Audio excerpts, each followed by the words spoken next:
Alors, vous avez fait la cuisine? Oui, j'ai essayé en tout cas, avec des amis à moi. On a travaillé Port de Saint-Cloud dans un restaurant qui s'appelle Les Princes, que vous connaissez.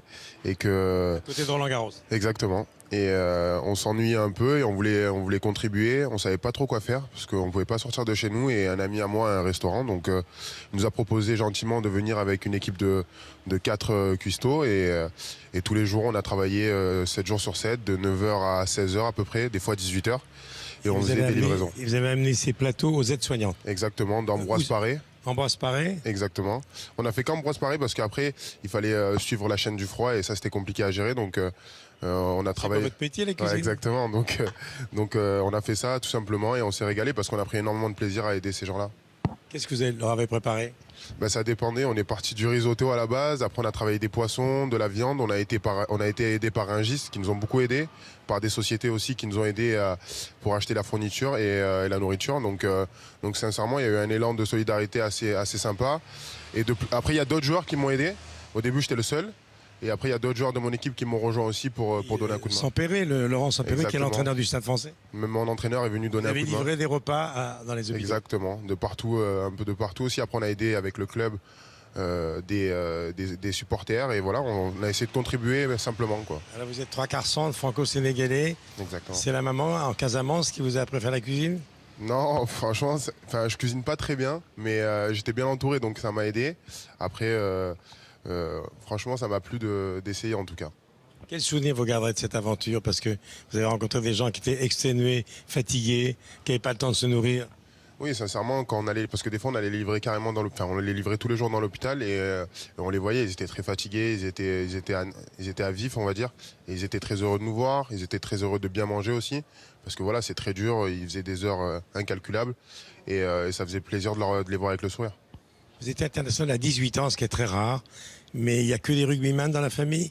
Ah, vous avez commencé à la Seine-sur-Mer. Exactement. Et À puis, la Seine-sur-Mer, et puis Toulon. Toulon. Célèbre club de Toulon. Toulon où j'ai été formé, après je suis parti 6 ans à Toulouse et là c'est la 3e année au Stade Français et je prends énormément de plaisir à faire ce sport et je suis très heureux comme ça. Vous avez une sœur qui est rugbyman. Oui, j'ai une petite sœur qui a fait du rugby, qui en fait toujours. J'ai un grand frère qui a fait du rugby mais lui jouait pour le Sénégal et maintenant il est président de notre club de cœur qui est la Seine-sur-Mer du coup. Et ça se passe bien. Papa était rugbyman aussi? Non, pas du tout, il faisait du foot. Ouais. D'ailleurs il était pas très content quand j'ai quitté le foot pour aller au rugby mais maintenant il l'est en tout cas. Alors vous avez eu comme partenaire également, il faut lire, le Rungis Club Plus. C'est ça. C'est un groupe de supporters du Stade Français qui ont des loges au Stade Français, qui soutiennent le club et qui nous ont aidés, qui nous ont fourni énormément de nourriture, qui sont allés livrer aussi les supporters du club. Produits frais aux supporters. Exactement, des produits frais de Rungis et même on a passé des journées là-bas à visiter pour voir comment ça fonctionnait. Donc c'est énorme. Il y a eu un gros élan de solidarité et ils nous ont beaucoup aidés.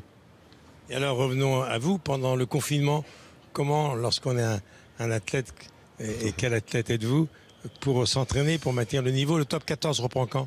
Le top 14 reprend début septembre, il y aura des matchs amicaux en août, mais comment on a fait, c'était compliqué parce qu'à Paris on n'a pas forcément d'espace, les parcs étaient fermés, on avait très peu de temps pour aller courir.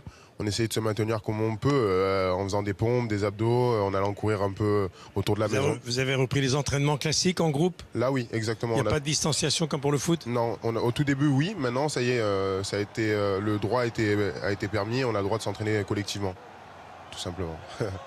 Je vous remercie infiniment, je vous félicite. Merci beaucoup. Vraiment. Merci. Et vous avez gardé le contact avec des infirmières que vous avez aidées, vous avez revues? Bien sûr, Il y en a peut-être qui sont invités là, que vous allez croiser? Exactement, peut-être qu'il y en a qui sont ici. Je sais qu'elles reviennent au Prince déjeuner par plaisir, par pur plaisir. Et voilà, c'est vraiment top. Voilà le sport au service de ceux qui en avaient besoin et qui étaient loin du sport. Gaël Ficou, merci beaucoup. Merci à vous.